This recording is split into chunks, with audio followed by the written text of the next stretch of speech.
صادق آباد کے شہر کی رہائشی شفیقہ اقبال، جسے گوگل نے بطور ڈیٹا انجینئر ہائر کیا. علم جو ہے نا وہ مشرق سے شروع ہو کر مغرب کی طرف گیا تھا.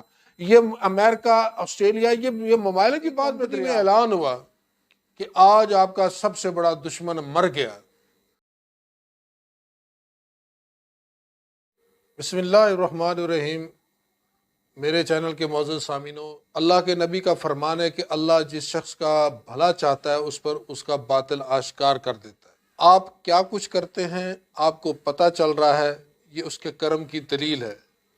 یعنی اپنے اوپر اپنی آنکھ کا کھل جانا اس کا بہت بڑا فضل ہے. انسان کو جب اپنی خامیوں کا پتہ چلنا شروع ہوتا ہے تو یہ وہ پہلی سٹیج ہوتی ہے انسان کی کامیابی کی. یہ وہ پہلا زینہ ہوتا ہے جب انسان کامیابی کی طرف بڑھتا ہے. بیسیکلی جو انسان ہے نا جی، یہ اپنا سب سے بڑا دشمن ہے. اسے اپنی خامیوں کا، اپنی کوتاہیوں کا پتہ نہیں چلتا. جب اسے اس بات کا نالج ہوتا ہے، دنیا میں جتنے کامیاب لوگ ہیں ان کی آپ ہسٹری اٹھا کر دیکھ لیجئے کہ وہ پہلے ناکامیوں سے شروع ہیں، آج پوری دنیا انہیں ایک نام کے ساتھ جانتی ہے.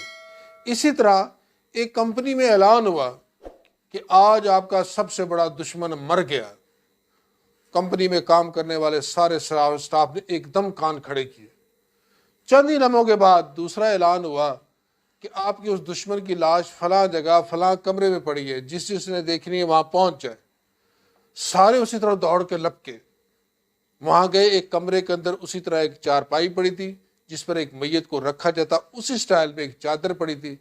ہر شخص اندر جاتا تھا، اس چادر کو ہٹاتا تھا تو نیچے آئینہ پڑا ہوتا تھا. اسے اپنا آپ وہاں نظر آتا تھا کہ یہ وہ اس کا سب سے بڑا دشمن تھا جس کی وجہ سے انسان ناکام ہوتا ہے. انسان کو اپنا آپ دیکھنے کے لیے نہ کسی کی آنکھ کی ضرورت ہوتی ہے. وہ اسے بتاتا کہ اس کے ساتھ زندگی کے میں خامیاں کیا تھی، کہاں کوتاہیاں تھی، کہاں اس کا فیلئر ہو رہا تھا. جب خامیاں سمجھ میں آ جاتی ہیں، کام کا فلو کا نشہ چڑھ جاتا ہے انسان کو، انسان چارج ہونا شروع ہو جاتا ہے، انسان کو مزہ آنا شروع ہو جاتا ہے اس کے ساتھ. یعنی کہ آپ کسی بھی شعبہ زندگی کے ساتھ وابستہ ہیں، آپ کا کام آپ کی گریس بڑھا دیتا ہے، آپ کی کانفیڈنس بڑھا دیتا ہے، آپ کی ویلیو کو بڑھا دیتا ہے. پھر کیا ہوتا ہے کہ لوگ آپ سے ملنا پسند کرتے ہیں. اس لیے مثال کے طور پر ایک آدمی ایک فیکٹری میں کام کرتا ہے تو کہتا ہے کہ یار مجھے میری فیکٹری والے نا صرف 20,000 روپے معاوضہ دیتے ہیں. تو اس سے کہا گیا کہ یار تمہاری ویلیو اتنی ہے. اس نے کہ اس سے کیا مراد ہے؟ انہوں نے کہا بھائی آپ کی ہی فیکٹری میں کام کرنے والے کچھ ایسے لوگ بھی ہیں جو 1,00,000 1,50,000 2,00,000 بھی تو تنخواہ لے رہے ہیں. وہ کیسے لے رہے ہیں؟ ان کی ویلیو زیادہ ہے. جب آپ اپنی ویلیو بڑھائیں گے، اس لیے میں آپ سے یہ لوگ ایک بات اور بھی کہنا چاہتا ہوں کہ زندگی میں کبھی پیسے کے پیچھے مت بھاگیے گا. جب آپ بھاگیں گے تو وہ پیسہ آپ کی ویلیو کم کر دے گا. آپ اپنے اندر اتنی ابیلٹی پیدا کریں، اتنی قابلیت پیدا کریں کہ لوگ پیسہ اٹھا کے آپ کے پیچھے ہوں، آپ سے ملنا چاہتے ہوں. آپ کی ویلیو اس سے بڑھتی ہے. انسان کے اندر دو چیزیں ہوتی ہیں، ایک ہوتا ہے ٹیلنٹ، دوسری ہوتی ہے سکل. ٹیلنٹ جو ہوتا ہے نا وہ بائی برتھ ہوتا ہے. سکل جو ہوتی ہے اسے پیدا کیا جا سکتا ہے، اسے پالش کیا جا سکتا ہے، اسے بڑھایا جا سکتا ہے. تو لہٰذا ٹیلنٹ کے ساتھ ساتھ سکل ہونی چاہیے، سکل کے ساتھ انفارمیشن بھی ہونی چاہیے. انفارمیشن جو ہوتی ہے نا کسی بھی چیز کی، یہ انٹرسٹ پیدا کرتی ہے. مثال کے طور پر آپ کرکٹر بننا چاہتے ہیں، آپ کے پاس کرکٹ کا نالج ہی نہیں ہے تو آپ کیسے بنیں گے؟ حال ہی میں پاکستان کے اندر ایک بچی نے جو صادق آباد کے شہر کی رہائشی شفیقہ اقبال، جسے گوگل نے بطور ڈیٹا انجینئر ہائر کیا، اپنی ابیلٹی، اپنے ٹیلنٹ، اپنی سکل کے ساتھ ایک کامیابی حاصل کی ہے. یہ دیکھیے یہ وہ قومیں ہوتی ہیں جو ٹیلنٹ ہنٹ کرتی ہیں. یہ مذہب باؤنڈریز، حدود سے بالا تر ہو کر ٹیلنٹ کو ہنٹ کرتی ہیں. وہی بچی اس ملک پاکستان میں رہ رہی تھی لیکن اس کا کوئی قدردان نہیں تھا. یہ وہ ترقی یافتہ قومیں ہوتی ہیں جو ہیرو کی تلاش میں ہوتی ہیں. ان کے لیے نہ مذہب کو باؤنڈری ہوتی ہے، نہ ملک کی کو قید ہوتی ہے. جہاں سے انہیں قابل آدمی ملتے ہیں وہ انہیں اٹھا لیتے ہیں اور اپنے پاس رکھ لیتے ہیں. کیا یہ اچھا ہوتا کہ ایسے قابل لوگ پتہ نہیں کتنے اس پاکستان میں ہیں، وہ ضائع ہو رہے ہیں، ان کی قدر نہیں کی جا رہی. دنیا میں یاد رکھیے گا، ٹیلنٹ یا سکل کی بنیاد پر کبھی کوئی جانور مشہور نہیں ہوا. کبھی آپ نے سنا ہے کوئی شعر مشہور ہو ماں سوائے نواز شریف کے شعر کے؟ فیم جو ہوتا ہے نا وہ انسانوں کے اندر ہوتا ہے. یہ جنرل ایبلٹی ہوتی ہے نا جی. تو لہٰذا یہ جو پیشن ہوتا ہے، ایک پیشن ہوتا ہے، ایک پروفیشن ہوتا ہے. تو انسان کے اندر جو پیشن ہوتا ہے نا یہ انسان کو کامیابی کی طرف لے جاتا ہے. معزز سامعین، آج میں آپ سے یہ بات بھی کرنا چاہتا ہوں کہ بچوں کے اچھے مستقبل کے لیے ان کی سکل بڑھائیں، ان کی تعلیم پر زور نہ دیں۔ سکل سے مراد بعد اب ہم یہ لیتے ہیں شاید کسی کو ہم نے کوئی مکینک بنانا ہے، کوئی موٹر سائیکل کا کار کا، نہیں بھئی، جو ان کے اندر ابیلٹی موجود ہے، جس کام کی بھی ان کے اندر صلاحیت ہے نا، اس صلاحیت کو آپ نے بڑھانا ہے۔ یاد رکھیے گا، آنے والے وقتوں میں دنیا کو پرابلم سالو کرنے والے انسانوں کی ضرورت پڑے گی، ڈگریوں کی ضرورت نہیں پڑنی۔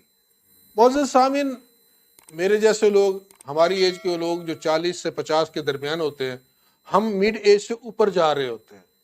ہمارے جیسے لوگ جو ہوتے ہیں نا جی، یا تو بالکل ٹھیک ہو جاتے ہیں اس ایج میں، کیونکہ یہ ہماری ٹرانسفارمیشن ایج ہوتی ہے، یا پھر پرانی ڈگر پر چلتے چلتے جب منہ کے بل گرتے ہیں۔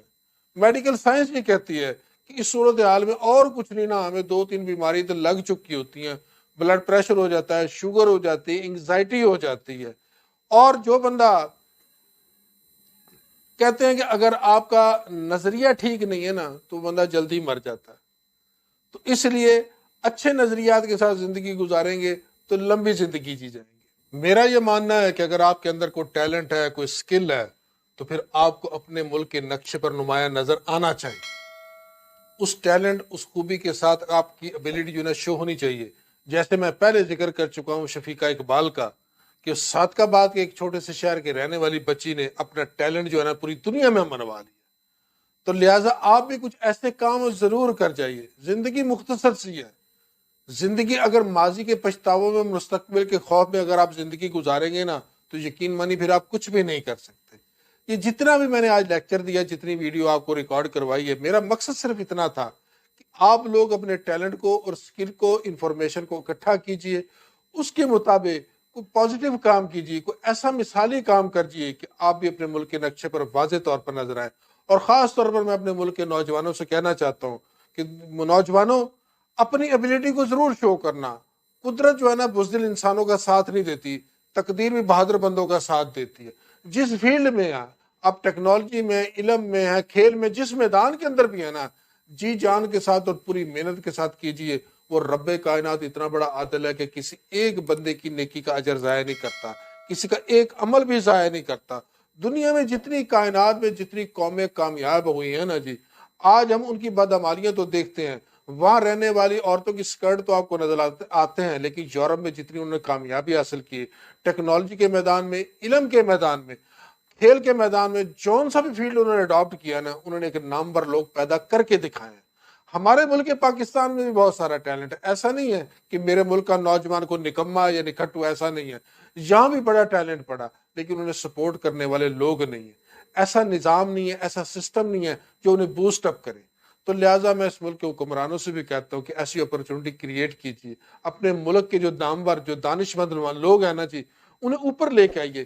پوری دنیا میں قسم، ہم جو ہے نا جی ڈاکٹر انجینئر کامیاب بننا چاہتے ہیں، لیکن میں کہتا ہوں جی صرف آپ سمپلی ڈاکٹر انجینئر نہ بنیے، مسلم ڈاکٹر انجینئر بنیے۔ اس سائنس کی بنیاد رکھنے والے مسلمان سائنسدان تھے۔ یاد رکھیے تھا، علم جو ہے نا وہ مشرق سے شروع ہو کر مغرب کی طرف گیا تھا۔ یہ امریکہ، آسٹریلیا، یہ ممالک بھی بعد میں دریافت ہوئے ہیں۔ ان کی لوکل آبادی جو ہے نا جی اپنی، وہ صرف 3% ہے۔ بعد میں دانشور قسم کے لوگ اٹھتے ہیں، وہ یہاں سے لوگوں کو لے جاتے ہیں، وہاں جا کر آباد کرتے ہیں۔ آج ان کی حالت دیکھ لیجیے، جن قوموں کے آج محتاج ہیں، ہم وہ ترقی کے میدان پر کہاں پہنچ چکے ہیں۔ جاپان کی صورتحال دیکھ لیجیے، ایٹم بم جیسے اتنا بڑا حادثہ ہونے کے باوجود وہ قوم سنبھل گئی، ایمانداری میں پہلے نمبر پر کھڑی ہے۔ ان کے ہاں نظام دیکھیے، سسٹم دیکھیے۔ چائنا کو دیکھ لیجیے، ہمارا ہمسایہ ملک ہے، ہمارے ساتھ ہے، وہ کس طرح ترقی کر کے۔ بہت ساری مثالیں اس کائنات کے اندر ایسے ممالک کی، ایسے لوگوں کی موجود ہے۔ تو انہیں آبزرو ضرور کیجیے، ان پر عمل کرنے کی کوشش کیجیے، اور یقین آپ بھی کامیاب ضرور ہوں گے۔ یہ اللہ رب العزت کا بھی وعدہ ہے، اور میں بھی آپ سے بات کرتا ہوں۔ انہی الفاظ کے ساتھ آپ سے اجازت چاہوں گا۔ آئندہ پھر ملوں گا کسی نئے ٹاپک کے ساتھ۔ تب تک کے لیے پاکستان زندہ باد، والسلام علیکم۔